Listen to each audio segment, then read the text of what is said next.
Say What with Lady Alex. If you don't know, I'm a Colorado native, a photographer, and a podcaster, and an all-around positivity cheerleader. And one of my passions is badass women entrepreneurs. What? Because I am one. So I interview these amazing women who started out just like you and me, and I get all the nitty-gritty details and the lowdown on what it took to succeed and how you can create your own future destinies just like us.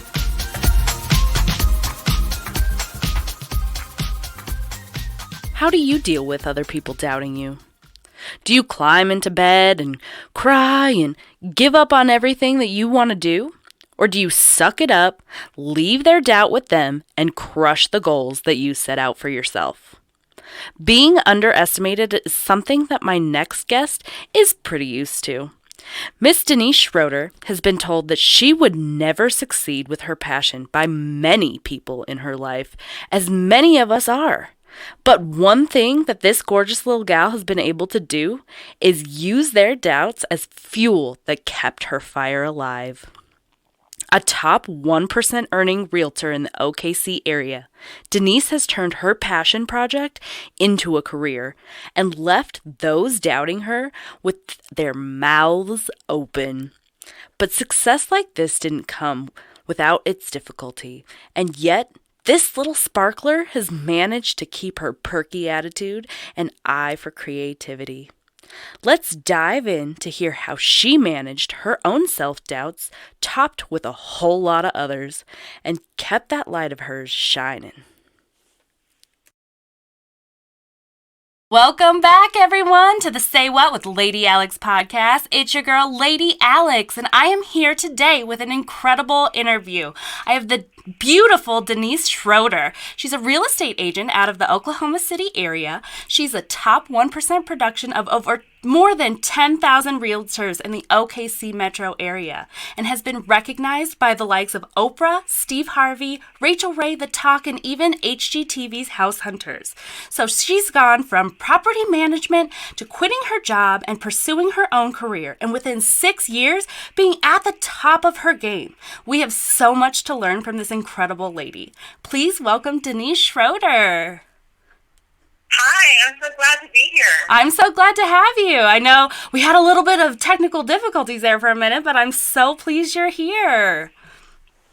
That's okay. Your intro totally made up for any technical difficulty. I hope I can live up to your introduction. Yes, you sure can. I know. My husband always gets worried because he's like, you haven't done anything. And I'm like, honey, I got this. So tell me a little bit about you. I know just a little bit of kind of what you've provided and kind of what I've snooped up on your Facebook and stuff. You've told me a little bit, some good dirt too, that I absolutely love. Tell me about this. You married your FedEx man?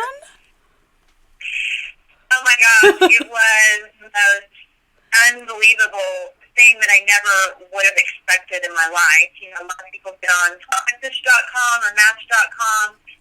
Honey, I didn't need any of those things because he just came walking in with like the cutest legs, the most beautiful eyes, and the biggest smile that literally lit up a room.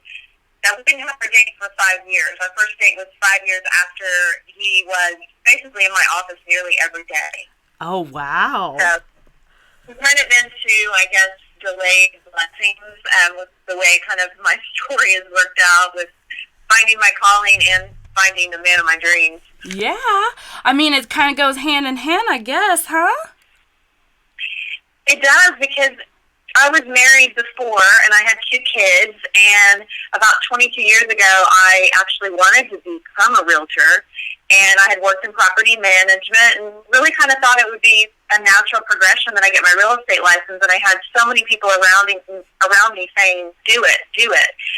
And so I had someone really close to me tell me that I couldn't ever make it, I would never stand out, and we weren't going to line the garage with expensive metal signs with my picture on it just to be a hobby that wasn't going to make us any money. And so that was pretty gut-wrenching for me because I kind of felt like it was my I knew that it was what I was supposed to do, and I just had this like stirring inside me, like in my gut, that I was meant to do this. And so trying to suppress that and kind of get in someone else's box, I guess, if you will, you know, with my mom's identity. And I was staying at home at the time, and I thought, well, real estate was something I could at least make my own schedule. I didn't think it wouldn't be work, but I thought I'd have a little bit of flexibility. So that was a really difficult dream to kind of just allow to go dormant and get dusty. So we got divorced, unfortunately, and I went through a custody battle that cost me about $50,000 to get full custody of my children. So at that same time that I was dealing with that kind of darkness and tragedy in my life and just dealing with the failure, you know, of a relationship, I learned that my mom was misdiagnosed with a hernia, and she actually had colon cancer. So she died at 50 years old. Oh, man. 50 years young is what I always say. Dang. So, yes, it was a time in my life, like anyone that knows me knows that I wear high heels every day. I always have my lipstick on. Like, I am a put-together, you know, kind of foo-foo girl. And I went through a period where, you know, it was really hard to put my feet on the floor. It was just difficult to get the energy just to take care of, you know, my children and just the dailies that we do, you know, every day in our life. It was really, really hard. And I ended up moving to a suburb where my FedEx guy lived. And I got a job, and he came in one day, and like I said, we saw each other, knew each other very surface level. I tried to set him up with a couple of girls in my office because I thought, oh, he's fantastic. At the time, I wasn't ready. It wasn't available. It wasn't the right time. And after our first date, we knew. We absolutely knew. You know, we both of us, I feel like, saw fireworks, and it wasn't. I felt like that I had loved him for so long, even before I really got to know him. I feel like God had been preparing my heart for him. And I know that sounds like so like romantic comedy cheesy, but it's kind of the way, it really is the way it was. But the hard part was he had 3 girls, teenagers, and I had 2 teenagers. So we blended 5 teenagers. Yeah. If you know anything about teenagers and you know anything about getting married, getting remarried, it's hard. It was a yeah. Yes. And you kind of we had 4 of them were girls. So we had a lot of estrogen in the house that was kind of pitted against Troy. So much where he wanted to run away once a month, but we got through it. But shortly after we got married, both of us had always wanted to be self-employed. And, you know, as an entrepreneur yourself, you just kind of have a stirring, and it doesn't go away. No. And I watched my father, he's been self-employed his whole life. He's never worked for the man. So it was kind of in my DNA to run my own business, I felt like. So he had a really good friend of his tell him, hey, I'm selling life insurance and I'm making a lot of money. And Troy had kind of always wanted to get into financial services and insurance, which to me bored me to tears. But I went along with him, and we quit our jobs on the same day, December 3rd, 2010. Ooh, what did that stir in you? Wasn't that a little risky, a little scary? It was very risky. We had $30,000 in the bank, and we had, like I said, his friend that told us he was making all of this money with this company, and he knew with our drive and ambition and selling ability that we would successful. just knock it apart. Yep. Shortly after we got started with the company, we found out his friend had lied to us, and he wasn't doing well.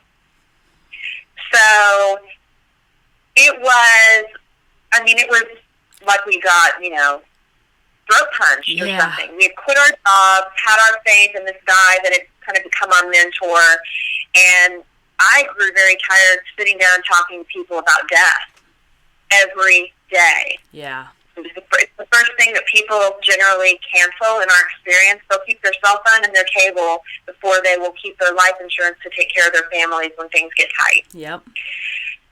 So there's a lot of running around chasing our tails, and so we got out of that, and we decided that we were going to buy precious metals. That was when gold was really high. Do you remember when cash for gold were everywhere? Yes, yes.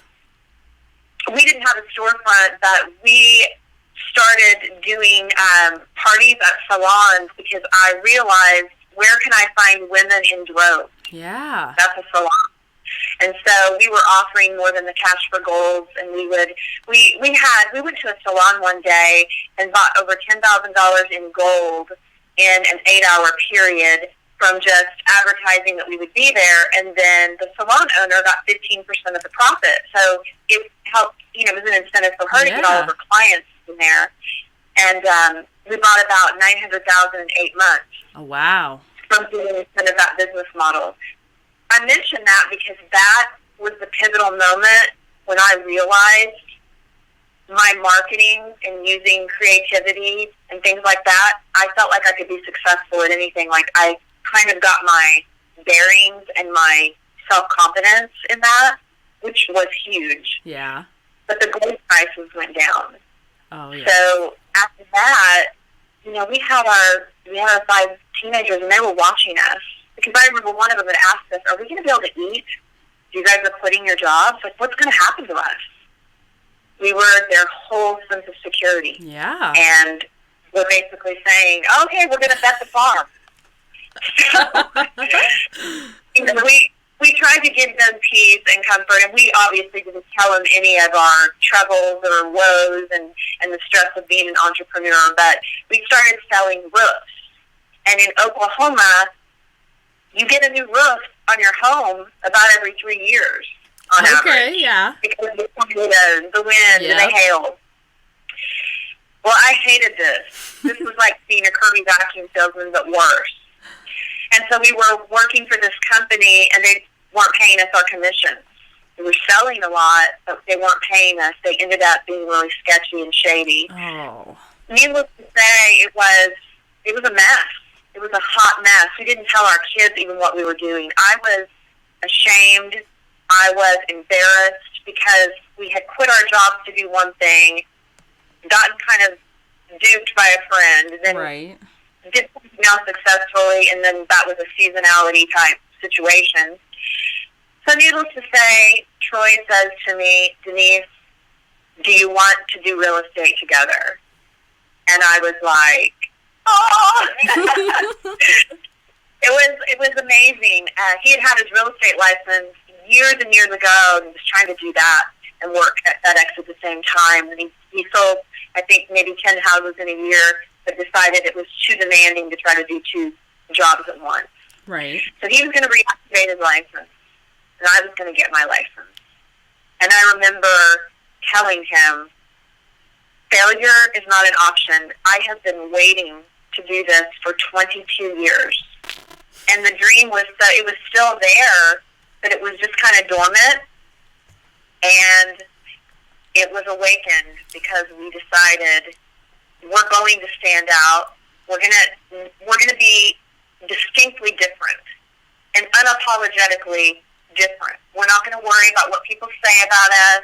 If we're weird or quirky, we're going to get the job done, but we're going to remind people in a very humorous, comedic, fun way that brings people joy, that also reminds them they take care of business.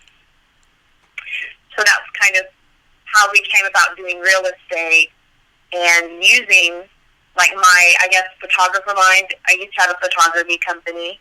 So as you can probably relate, every opportunity, everything I see is a photo op. Yes. Like, I just look at everything through the eyes of a lens. Yes. And people think I'm crazy. And you can't turn it off. Like, once you turn it on, you can't turn it off. I try and tell my husband all the time. Turn it off. No, and it's a beautiful thing if you have people around you that, that will embrace it. And, we started doing, like, human advertising for our open houses. the best thing I think I've ever done that made the most impact on me and I think our social media audience was we listed a home that is incredible. It was a home that I dreamt of listing, and it's a pale yellow Victorian gorgeous home that I call the dollhouse. We got the listing, and I got in my wedding dress before the open house, and I did this really fun, energetic video, and I said, you're going to love this house so much that you're going to want to marry it. Hashtag put a ring on it. And I had a great big, like, party bazaar diamond ring. And so that passed the open house, of course, just because people are like, this house has to be pretty amazing for her to put her wedding dress on. Right? So we got everything in, and the owner saw how passionate I was about how much I loved this house. And I remember walking in, of course I was going to change out of my wedding dress so I could show the house and put my realtor hat back on. Right. And he said, you should buy this house. And I said, this is 5,000 square feet. We're empty nesters. We need this house like a hole in the head. And needless to say, we ended up putting a ring on it 2 weeks later. So we couldn't get it out of our heads. We couldn't quit dreaming about it. And Troy was negotiating kind of, I say behind my back, seller to buy me this house. Oh, that's so incredible. And this house was actually featured on HGTV. So HGTV called me and said, oh, I saw your listing, this Victorian, it's gorgeous. And I said, yeah, you wouldn't believe who wants to buy it. Because we've moved 3 times in the last 4 years. Okay. We're serial movers. Well, it's hard when you get the best listings all the time, I'm sure. You'd probably be like, yep, this is the next one. It really, really is. But it's crazy because you get kind of caught up in the magic of it. Yeah, the like passion. When I was trying to sell this house, it was like, oh my gosh, I am in love with this house. So that was pretty cool that we got to do that. That is really exciting because I know for me, one of my favorite quotes kind of looking into real estate was, a house is made of bricks and beams, but a home is made of hopes and dreams. And you guys get to make that come true for more than 400 families in the OKC area. And I'm sure that alone, like, that just warms your heart. It is like such an intimate experience to help people find a home. But what I've found is that, God kind of places things on the other side, right on the other side of terror, the best things in our life, because we get so many clients that have dealt with death, divorce, job loss. It's not all we're moving up, we're buying a dream home, or right. we just got married and we're buying our first home. It's not always happy, lollipops and rainbows. Yeah. A lot of times it's people that are deeply hurting, and they need people with a sense of empathy, which is why I feel like we do get a lot of couples, unfortunately, that are divorcing or have had a death, because I feel so passionate towards those people after the track that my life has taken dealing with an acrimonious divorce, and then, the death of my mom prematurely. Right. I can really relate to people, and it's been amazing to even have the hard situations, because you feel like you can make a difference. It's not just selling a house, it's building relationships. Well, and do you feel like having that added bonus of using that social marketing as, a tactic to really connect with your clients? Because being able to see you constantly in your natural habitat, creating fun and joy for what you do, I'm sure it builds that, like, even anticipation just to meet you, to be like, this is the person, I know it is. It's really fun because I feel like I get the opportunity to bring joy to people when there's any pocket of like a moment, because real estate transactions, let's be honest, they're pretty stressful. You're you're packing, you're moving, you're calling and changing utilities. There's nothing sexy about it, other than the fact that sometimes you're moving to a bigger house, or you're getting from A to B. Right. But it is really, really cool to be a part of the fact that there's, say, 10,000 realtors, and someone is asking you to handle their largest investment. So I feel like no matter what industry that you're in, because I know photography is really saturated too, because I did that. But what I found is if you are serving like you're chosen, and you do things that are distinctly different, and it's got to be organic, it's got to be authentic and natural. You try to go and just act just like me, it might look a little phony. But if you come up with your own version of who your voice and who your brand is, and you genuinely serve like you're chosen, the money comes. Yes. The profit comes when it stems from you being passionate. That is true. How did you first really know that real estate was kind of that passion for you?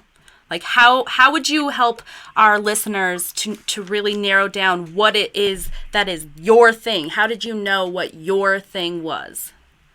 Just that that desire in your gut? I worked in property management, and that was helping. I was a leasing consultant. And I remember my first year, I won sales award of the year or something like that, which was big for me. I thought I'd never been in sales before. But what was really incredible and what I knew of why I would love real estate was because I loved being a part of people choosing where they wanted to call home. It doesn't matter if it's an apartment, a condo, a home. It's just where people choose the place they call home. And there was just something very magical about that to me. And I thought, I want to do this. I want to feel like this every day. And so real estate, like I said, was kind of just a natural progression of that. And I knew I was good at selling, but it's not about sales to me. It was about getting people to trust that I would absolutely serve them at the highest level, the highest capacity possible, and that we would have fun along the way. And they would never get rid of me, because if you're my client, you're our client for life.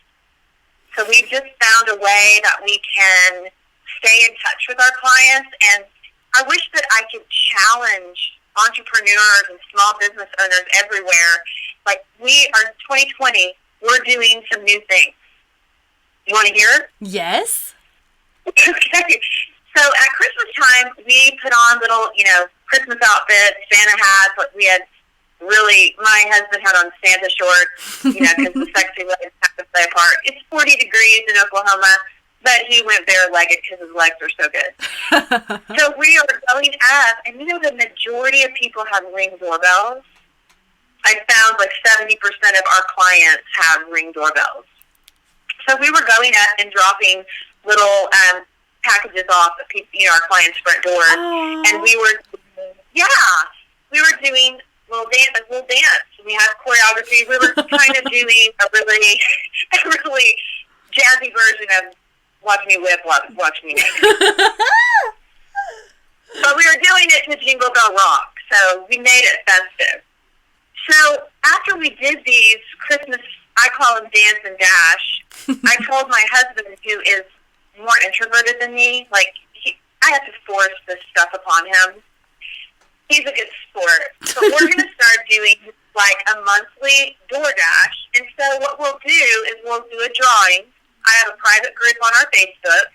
So anybody out there can create a private group with their top, if you have a huge database, at least put your, top. I put in mine, I've got 300 in mine. So I've got 300 of our clients that we're in direct contact with that I know would refer me.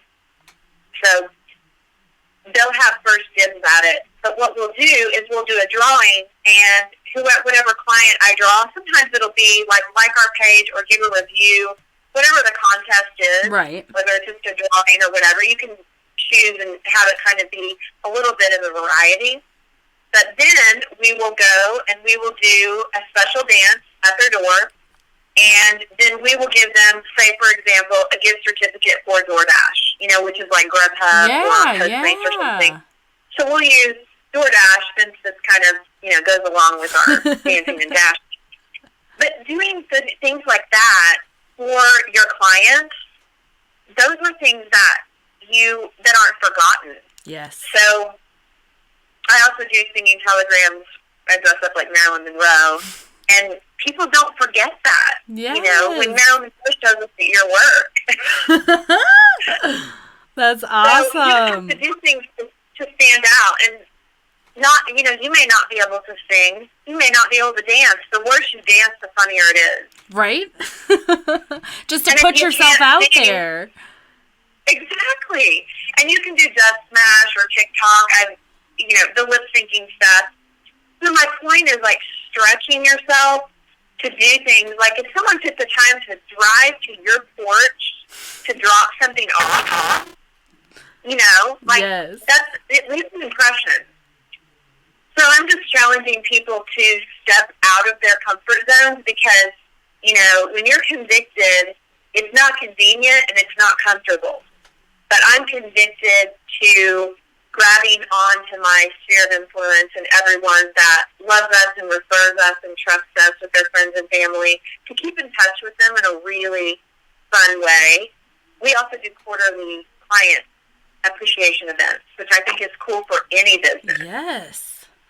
I think that's just a great sense of being able to build that community around you guys, because it's not about how many you sell to. It's about who you sell to. And then they're going to tell their loved ones. And then it's just a trickle effect because of how well you took care of them. The greatest thing I ever did for our clients was something that involved photography.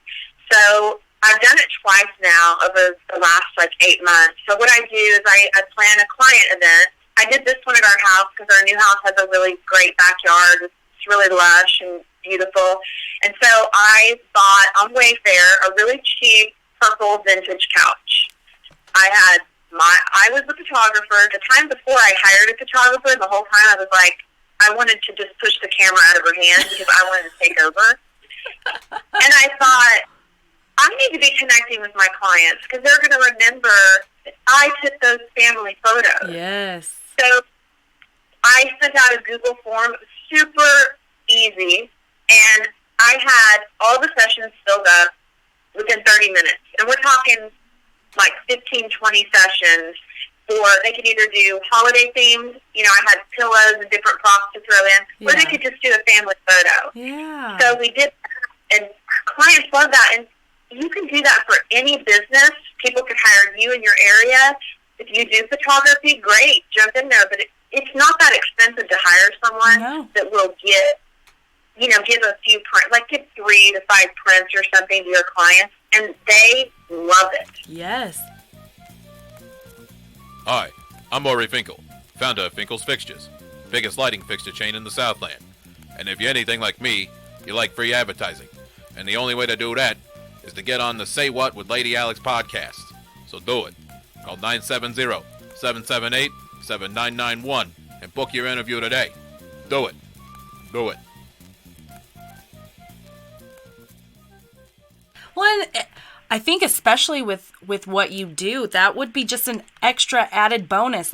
First you got me my dream house, helped me to get my dream house. Then you got to take pictures of me so I can fill my dream house with these memories. And it really does build that bond with your clients. And I love that idea. Is that something that you would say is probably your best marketing strategy that's helped build that community so tightly knit for you guys? I think that we've been blessed because we've done House Hunters 3 times now, and there's 96 million households that watch that. So we've kind of gotten a branding within the real estate community, I guess, that we've really been able to play on that. That's been incredible. Our watch parties for our shows always get a huge turnout because we watch the show live and have a big dinner and cocktails and games, a lot of fun. But I feel like the most gratitude I've ever gotten with the photo sessions that I do for the clients. I want, coming to your clients and wanting nothing in return. I'm not asking for anything. At these client appreciation events, it's all about them. Yes. So, that's where I think people miss.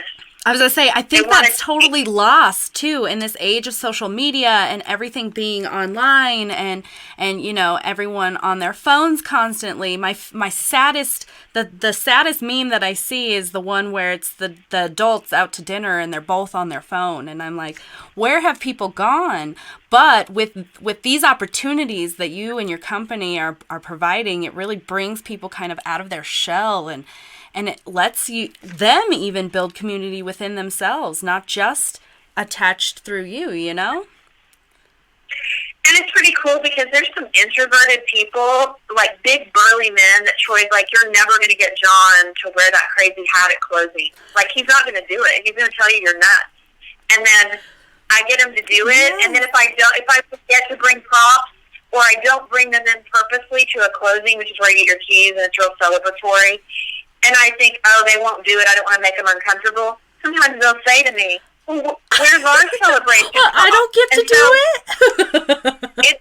People come to expect it. It's part of our brand. They know that if they're gonna be taken care of at a high level, but they also know they're gonna laugh at any given opportunity. Oh, I love that. That just warms my heart because that gives me, honestly, that even gives me ideas for my own company. You're just blossoming with ideas over here. Do you know what else I think that you could do? And any of the listeners, I have found, I'm getting ready to start doing real estate coaching, to be a real estate coach. And I'm really excited about this because one of the things that I learned early on was how appreciative I was when people referred me business. The fact that they would trust me enough to say, hey, hand your largest investment to this couple. They'll take care of you. I don't take that for granted. It's a really big deal to me. And so I have had Thanks the most for listening fun and supporting and the most this woman rewarding today. experience She has being able overcome to build so many obstacles to create the vision of their her small dreams. businesses. And So that takes not even a our lot of clients, courage, but as we our all know. mortgage lender, So our give home this a like inspector, and our share it with your handyman, friends. our You plumber, never know what can inspire so your if you look true around passion you and light and you that look fire at to make just the your future Facebook of your friends dreams. or your it past could clients, be right here in this podcast. future clients, So share us and people like us that and you be that deal with inspiration every day today. that give you business. And sometimes people haven't even done business with us because they don't move ever, but they refer people to us. Seeing if you are a good fit to, basically refer and help build their businesses, because I had a guy that painted our cabinets and he called me and he did a phenomenal job, and he called me and he said, Denise, I don't have any business right now. Is there any way we could go on social media and share the before and after pictures of the cabinets? And this took me literally a minute. And I was like, absolutely. So I did that, and he got 32 clients in his pipeline. And he was like, I can't even take anymore. It's very little effort for us to do things, and we don't realize the magnitude and the impact it has on other people. And it's all about giving. Yes. So, I mean, honestly, cool. It takes, like you said, it takes nothing but a second to like or share something that you might think could benefit someone. You don't know who on your friends list is going to need a contractor, a realtor, a lawyer, a photographer. So it's really nice to help support the community that way as well. That is very true. So as you're building this empire of your incredible duo with your incredible FedEx man and your crazy teenagers, how do you balance that work life, that parent life, that step-parent life, and just kind of co-parent all together? How has that been? It's a real juggling act, because when you are married to your business partner, and I waited till I was 39 to basically start fulfilling my calling, and my perspective has shifted, because when you lose a parent at 50 years old that has a full bucket list, and I'm 46 today, you don't feel like that tomorrow is guaranteed. You know, they say, like, live like you're dying. I felt like I had something to prove. Like, I'm 39. I just figured out what I want to do. I've got to prove myself. I've got to catch up to. Really, I was my own worst enemy in that, because I felt like there were so many things that my mom didn't get to fulfill. I didn't want that for me. But that is something that can really be a detriment to your family, because you can't use all of your energy during the day and give and give and give to your clients and every other pocket of someone that wants to take from you. And then when you get home, the people that are your family, your spouse, your children, that need you to bring your brightest and best energy, you can't be tapped out. Right. And so that's been something that I've had to create margin in, because I do love what I do, and it's easy to be a workaholic, especially when you love what you do, but you have to move from proving yourself to purpose. And part of my purpose is being a wife and mom. That's incredible. And I love what you said when you said, you know, this life isn't promised, because even me at 30, you know, something could happen and I'd be taken away. So if we don't make the time intentional, and we're just kind of half-assing a few things, then it's not going to feel all that great and all that joyous for anyone involved. Well, and people that are like wanting to like take that leap of faith to jump and to like start their businesses or to recharge or reset, I got to the point where I gave notice that I was going to be prosperous. I was going to be successful. I was going to use the negative seed someone planted in me telling me I couldn't stand out. I was going to use that to propel me, dust myself off, and I gave permission to a lot of people around me that did believe in me. I gave them permission to be constructively super honest and transparent with me, because I wanted to rise and I wanted to be the best that I could be. But I had to let go of that person that I was before, that was in that box that someone else created for me, and just give notice. And what I've learned is, too, success isn't easy. I had the day that our last show aired in August, I had someone put a bag of human feces on my porch. Yeah. And so I didn't find it. My husband found it. Oh, man. But he didn't tell me about it. He didn't tell me about it until the show had aired and we had gotten home, and he said, someone evidently wanted to ruin our day. And he said, I wasn't going to let them do that to you. And because I was the one that would get more emotional than him about it, you know, he's like, threw it in the trash can. I would have like probed it for DNA. I would have been like, who did this? I have cameras all around my house now. But what it reminded me was that I'm not going to let anyone censor my light. I did that for so many years. I allowed someone to basically steal my dream because they didn't have one. And so I put on Facebook, I guess it might have been controversial, I put a picture of the inside of the human feces in the brown bag that said Market Fresh. So the person evidently has a sense of humor. and I said, I'm hearing background music to Taylor Swift's Shake It Off. So if you hate us now, just wait. Right. You know, it's like, it's not gonna get us down. Was it a little bit hurtful that someone would do that? Yeah, I think it's disgusting and sick, and I feel bad for the person. Yeah. But I feel more bad for them. And then you have to think, if you're getting like kind of adversity like that, you're probably doing something right. Oh, yes. Oh, yes. So you got to have a perspective shift on it. The old me would have just cried and been like, "Oh my gosh, she doesn't like me." Yes. You can't. Well, you can't define yourself based on other people. Other people can't define you. It's the greatest and the most freeing thing to learn is that there are going to be people who don't like you. That's all you got to do. Let it be. And there's a saying that I see on Facebook a lot, and it says, if you're too much for people, they're not your people. And so I kind of But even when we were doing things differently when we first started out in real estate, I still, we're doing things that no one else is doing. So you get a little bit of insecurity in that, like, what do people really think?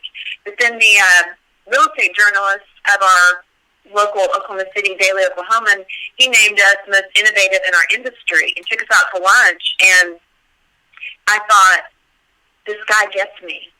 The first guy that I look at, and I felt like he sees me. Yes. Like he sees me. And it was so cool. I didn't need the validation because we were being successful in the way we love and serve people and the job we were doing. We were selling homes, but we didn't have a paycheck for 7 months, and we were living on savings and not very much of it. And so, being a farmer's daughter, I remember calling my dad, and he said, Denise, keep planting seeds. And so the last 5 months of that first year, we sold 40 houses. And we've almost sold 500 in the last, it's like almost 7 years now. That gives me chills. I just love that. Because with a little bit of determination. I just want people to hear, just because you gave up on something or you didn't take something and bring it to fruition, don't sell yourself short, because the trials and the grit and just the journey that I went through brought me to where I am. I wouldn't have been able to do real estate if I would have gotten my license back then, because I was with someone that didn't believe in me, that didn't want me to succeed.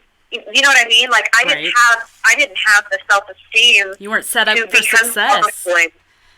I didn't have the grit. No. I have more of a warrior mindset from the things I've survived. Right. So even though it was a delayed blessing, it actually wasn't delayed.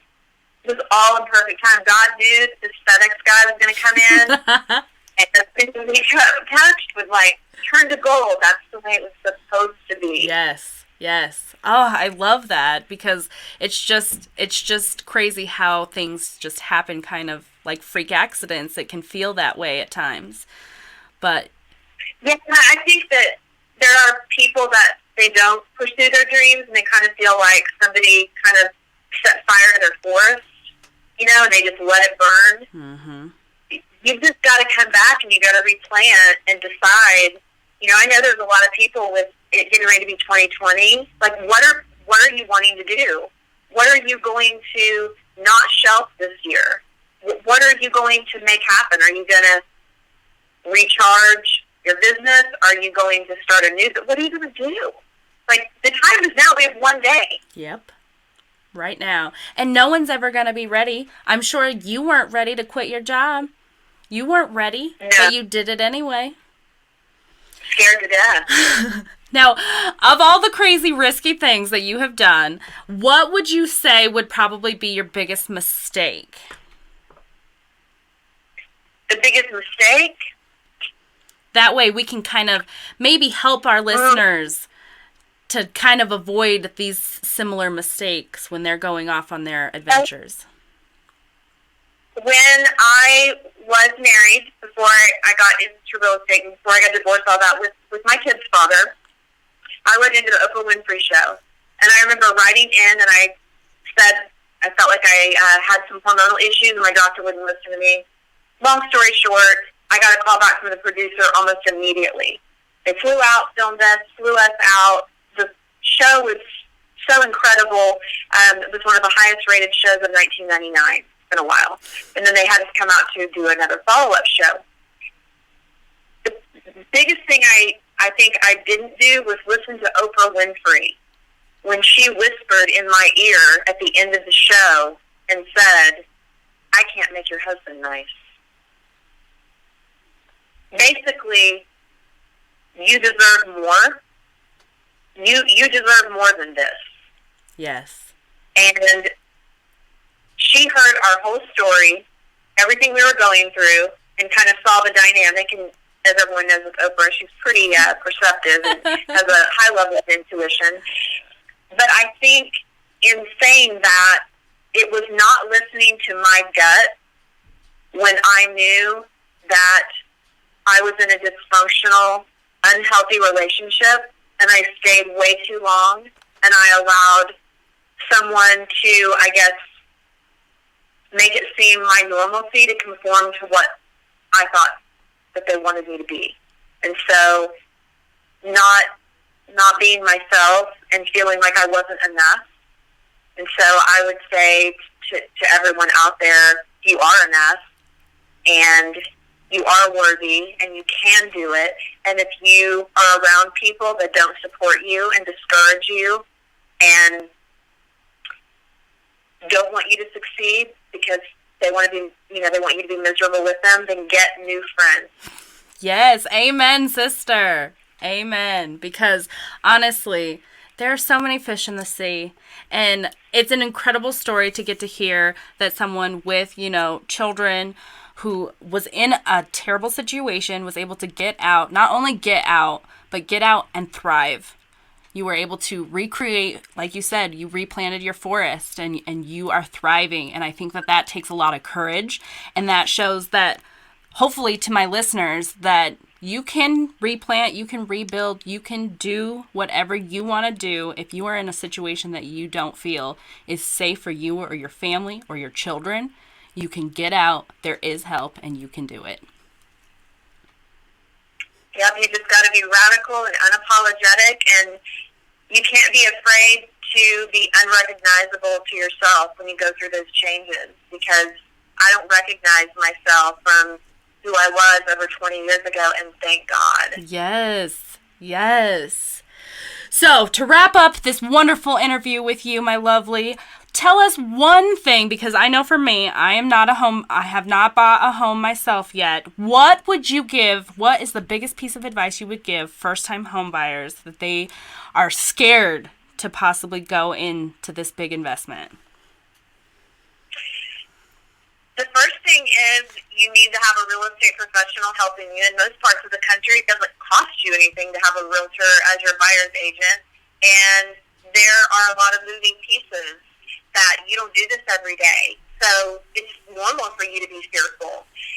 Also, ask a real estate professional who they recommend for your mortgage lender.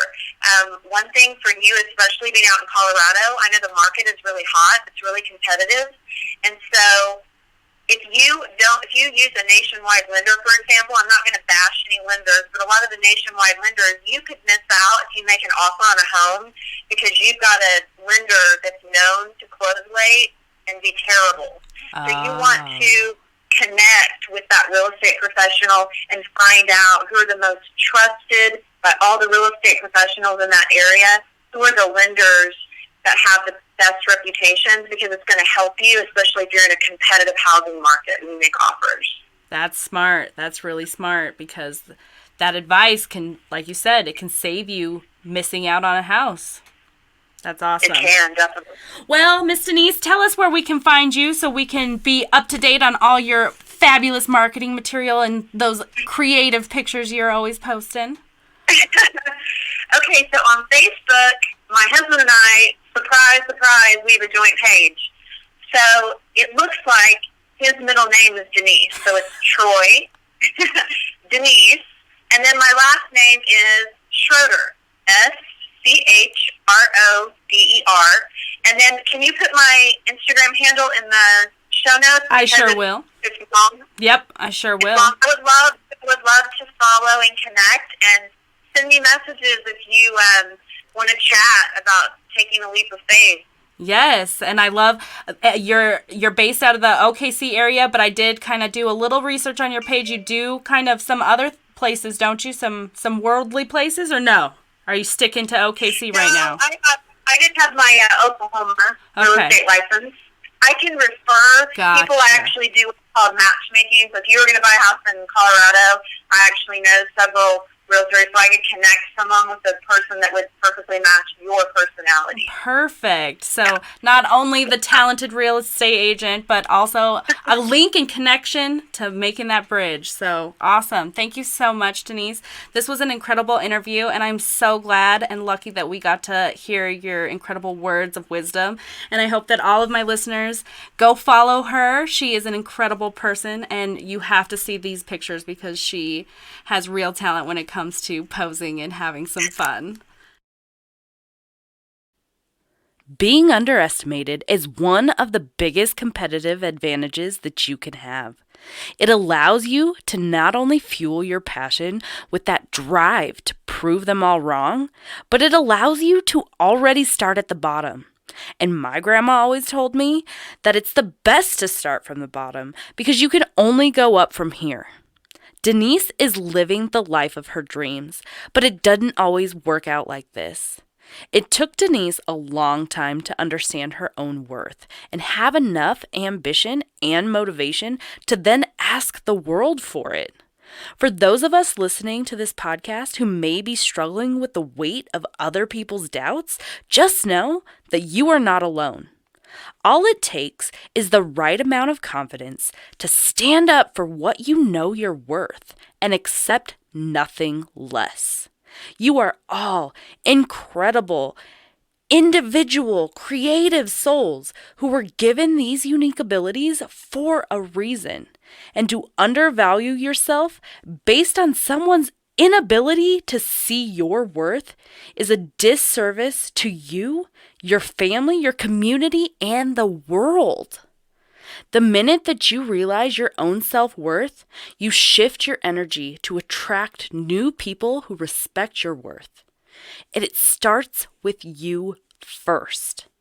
Denise is living proof that anyone can follow their dreams once you accept the knowledge that you can. Be like this incredible woman. She is successful, and you can too. Shed the cage that you allow others to put on you and fly.